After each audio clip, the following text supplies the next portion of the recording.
ADUMASA TV suni yamadofo nyina akwaba sabre die medu kopiemu ewo Effiduase ene sen enche bia enana du ameya wotoso mienu kra koye na ye nyina ye bom koye a yekoja no kwan no kwasem ni nana konedu iyadom ya odi kan Effiduasehene na chese aye arehosem pa e de ama wonum nyina hwe sitadi mfiesi akwa animu na akra eja animu no a na ha dwen ye pa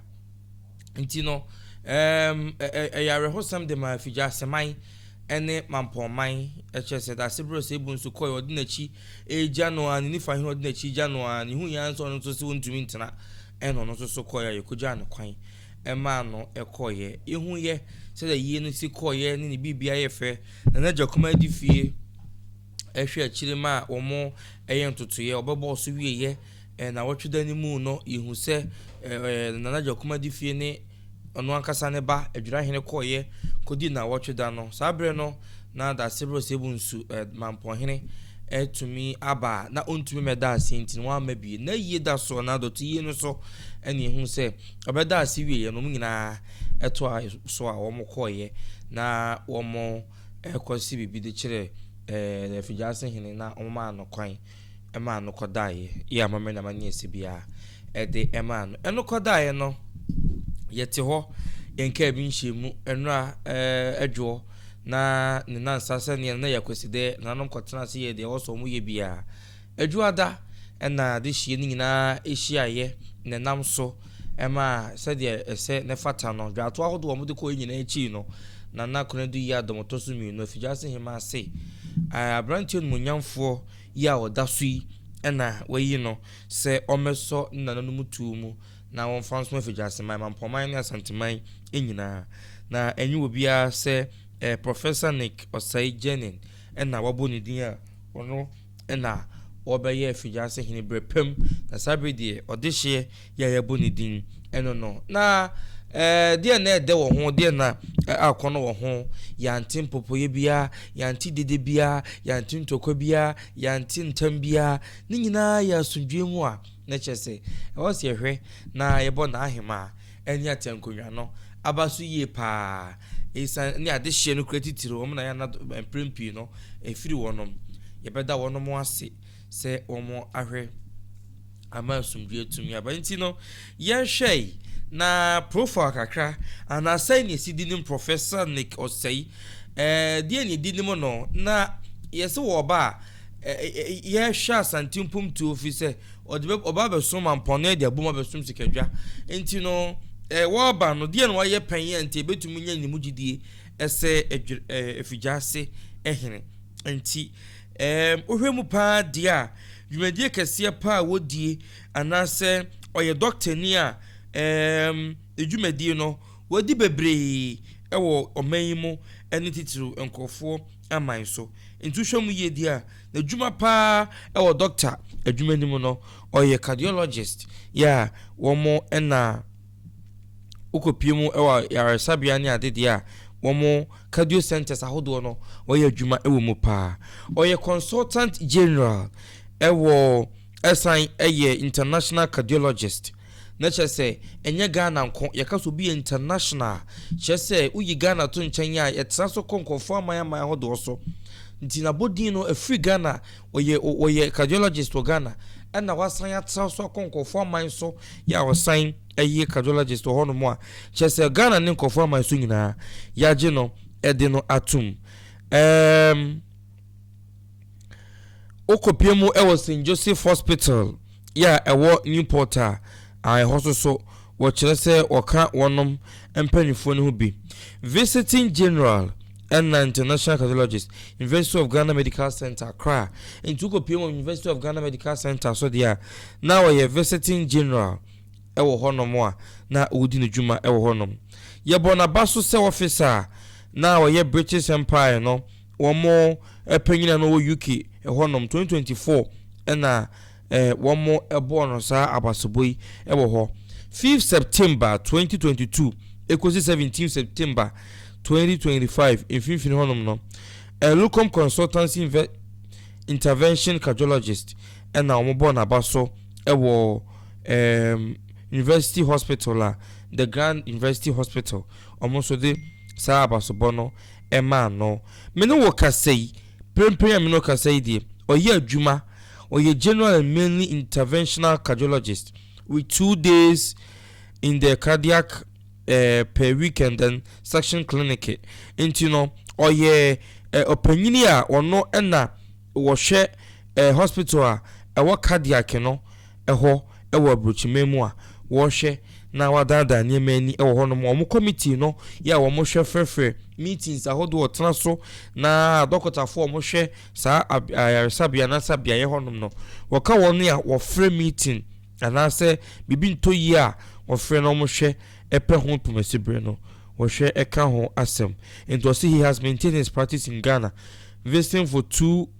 weeks every 2 months to help perform the more complex interventions. And to say was Ghana 2 weeks biya and 3 months biya and the support ebeboa Ghana if you say when adwuma ewa Ghana ha nti no Ghana so eden akoma so na ha no free no so no onto me fa the name de nyina akoma abrofo nti na wotwe mienu bia na aboso miensa bia ntem no oba Ghana be adwuma ewa University of Ghana Medical Center enso etumi ede eboa yen na fe so just yakasi yaka da je bebo yen or medical director ewo Eurocare Advanced Diagnostic and Health Heart Center Accra Ghana almost so the medical director man wo no mo or sign ehwe ho enso so eka ho successfully set up Eurocare Advanced Diagnostic and then Health Center in Accra, where the main aim was to help change the face of cardiology in sub-Saharan Africa. In the hospital media omo de man no so say wo be hwe na akoma ho yade ya wo mo eye Eurocare fo no era care for no dwumadi omudi hospital honom no wo mu behwe na ono de nanim dia abo abi na sub-Saharan African hanom no ometumi abo akoma ho ban ewo Africa hanom enyina ede amayen na abodi eni de wanyinya award anase abasobo ahodo de abusuafo yekase yeka adaje ebebo yen wo panyin odasu ya oyunmunyamfo oyenimdefo wa ben ewa akomamu ahwehwemu ana sa akomamu ayaresa akomamu operation ho akomamu yade ho ayaresa de ono ene akekere ede aso ano a ukopiem wo memu na mahodo so de a obi anim se wo bon homodin ye pa na yehwe achievements ahodo obi a wagegye was it 2026 you know and obo na baso se professor ewo University of Wales Trinity St Davis ewo July 2016 ena odesa baso no ema no na waje baso no wiye no anso ho a 2015 ena waje fine art and psychology also so 2015 ena wode ema no he was appointed Silas Dudu Chair of Cardiology and Distinguished Visiting Professor of Cardiology enti enuachi 2015 and also so no yebo na baso was Silas Dudu Chair of Cardiology and Distinguished Visiting Professor enti ma no tutirani at the Emanse Medie no a eno so University of Cape Coast School of Medical Sciences and almost abasobono ema no after osabe ye dwomtirani Sub-Saharan African and Infection and Stroke Group and you drum yade no stroke no omo san e de no to so said dwomtirani che say omo so hwei na do mituma ye de abo Africa hanom and you ya stroke no ometenemu na omboa bi enuachi he is a leading authority on vasculogic erectile member European International Societies for Sexual Medicine and was also elected to be a member of the International Consultation for Urological Diseases. He has been a council member of the BSSM for many years and a co-author of the BSSM guideline for management of EB. Okay. Enti ano so no ochere se Nko piemu ewo woni a wode enkrata gu form trotro na wasai ede information ada ensemba bonte ko ebefa so aboye ho ban fi yarwa hodo mu a wo bua bi pa ninim de enso so etumi ete akire afei ennamu yarwa hodo so no obeka mpanifo ho no mo hwe na womo akọ sa eyarwa no enyina. And he has served on the executive board of the Welsh Cardiovascular Society. Interfei wasanya som say executive member mpanimfo a na womo eda board wa yefre no Welsh Cardiovascular Society no na chese ono so eka ho bi, as well as being a member of the medical advisory committee. Inti one year two a patients for omo meja no 1 year dada womo two omo phone we di we okofia ye say eya na say ya da say eya no we eya me ni we no 1 year tutu ho fo no obeka committee ne ho ewo hospital I friend no Spar Cardiff Hospital wo di honom 10 years honom na onu so edinu juma. He was co-director afosa be co-director was a biaye krono a organize annual meetings 2 years bia na etumi ekoso ntiabusia ye kase ye kan ho asema adaje bebo ye sa akoma ho yade namu yade en royal race stroke die omo chese wa ben ewo mu yie pa enti wo hwe no so a sedo si ebosi esita no oye enipa ye beka se oyenumunyamfo ye ka emunyanfo pa professor die na chese wa komu bi pa na die enti na nei na nanom nyina no ye pe wono mu akọ school anase womo a omo ewo enimdie na omo tutu kwan atama ya hodo so na afi so bebusa se so obi enni se de brewe bia wontumi nya hene e ma nenye yi ana ye da se Asante chichiye mu no se akonwa to a ye Canada hyesem ye se de ade wonu no odie sebie bru sebie son enye de komode no enti sa akonwa to no na no mtase no mo hwehwe obi de akonwa ahye nsa ye hwe de obetumi aye ye hwe de obetumi aye akonwa no kase atoa de obeto ye no so na otumi apege korona na so man krono enti sa akonwa to na nipa kwon ye de hye na sebi wonko suku dampa na se amamremu no ohima akọno nim so na betumi ahwe korona so a ense hwe saa so na se akonwa to na odi hye bi so ho na ehwehwe ni nyina mu na se ono so ono no de ne ba no woni obi otin omumi onu nyina no bia ba kwa school ba kunko school ba kwa school no na nguma sua kwa animu wo sebi ahode kakra ya wo mefon nsase mefon ajapade mfa nkohwe ne ho na se wabobra kwa animu ata ma yahodo so abobo degree ahodo nkrata mu no oyenimdefo a no kwasem ni yese culture dynamic kakra etoda eniema sesa wa mamanya manie kwan so ye dane niemem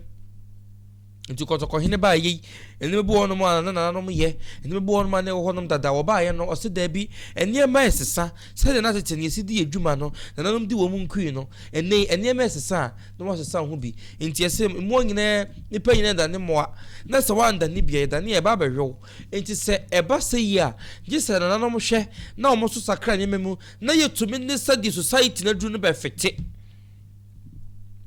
sanete enti kane no sabie bru sabie son na ye ya de bi ena nei saade ne ni hono mu bie mu a enie nei adefofo betuma ye de ahye saade na ye na nan no e wose etumi ye na yetumi miti de na ye koso ye no enti sanete enti so bi ye de hye bi na se na non person mu yi wo mo kokko school na de ai fi se nei school ne ade a etre bibie ye bia ye nkrata asem bibie ye bia dugu nkrata aso enti so hene biba na sabi won hyeda nima dia ensi ne kwan de na so de hye bi honum na se wako school na onim de no no ba me su se no ke no bebo yie sabi obi ntumi fa pen ne krata bi mesisi no anya sa enema bi ye private ye secret no ni nyina age se koto abonti no obi akenka me asensan ba nye bi so hene na mu ena ne maame no ni chiro hima no kokoa mu wo mo ahwetena se ka asem no na cheso mo akatase bo ho mo hweye na wo se traditional council no obi bam ana secretary bi bam no ni nyina mu no enem so ni madi nti no da bia na obi bi da aponte enti se nanom bi eyi nkonwa na wo mo hwe na se obi ofie ho na wo se fata o de hie bi no dwato aba na so no so ye de hie no tim de okuna ni bi ma de yie na se na nguma sua kwa ni mu am susu se nei ye mfama se nipa hwe na kotoko hene de wa ye asanteman de atre wiase so to to me wo ha ina kasabi ya to yansa fra kotoko hene na kokoko sa wo abrocha Poland ne Canada na wo broni ba besra no na no ye hu se hu daifo ba ye na besra no na ka wonte brofo afi no bi gina nchechechi mu de akire no okopem wa be koduro no wonte brofo beta ye yesa enti de wiase aduru se ubaga na hado a ye chido na dominate anu na yina yeka saa na okopie mu obrodi mai so na se wiase fa na nyina so a kasipa ba akoso ye brofo no a enti so hene bi ba no wonte brofo a emna konni abadie no twinya kakra emma na kontue mu nse bia no okopem obi fi ba bia ba wontumi obi kwa wo fa bibre no a enmu akinkan enya ni nyina gise obi na bam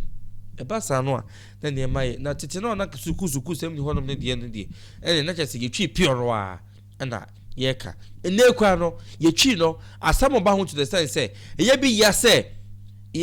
asa Ghana ye nyina ye ka twi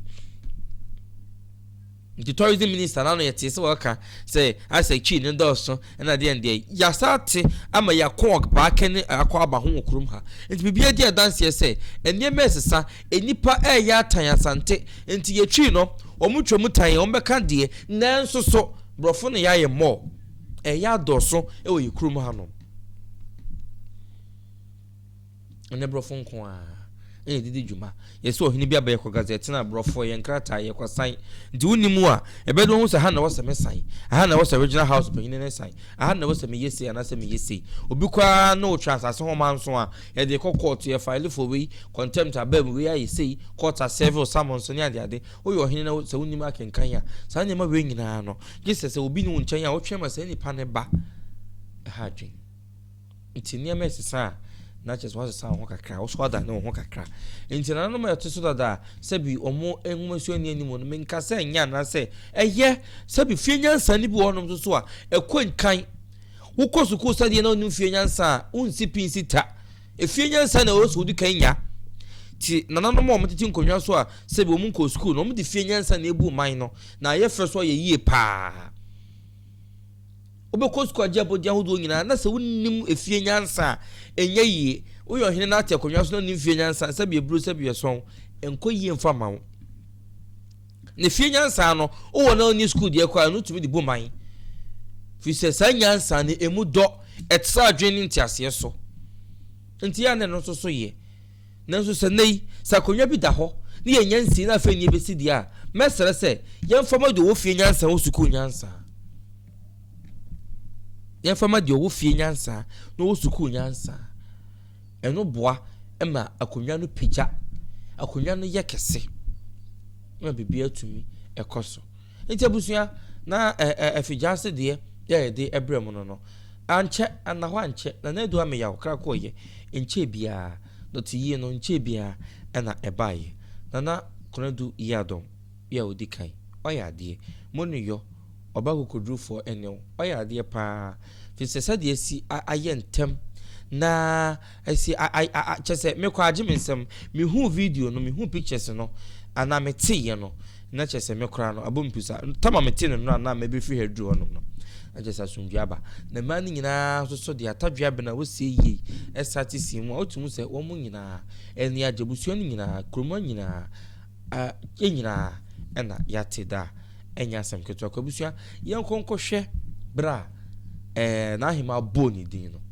osebo eni senko ekoso ewo ahemfie ho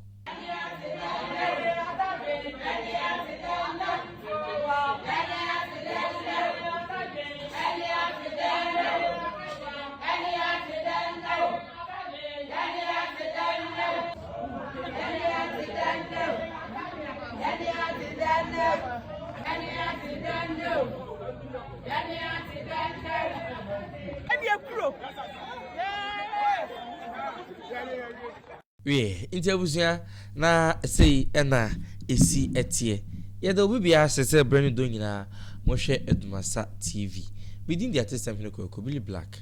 and my producer, Makram.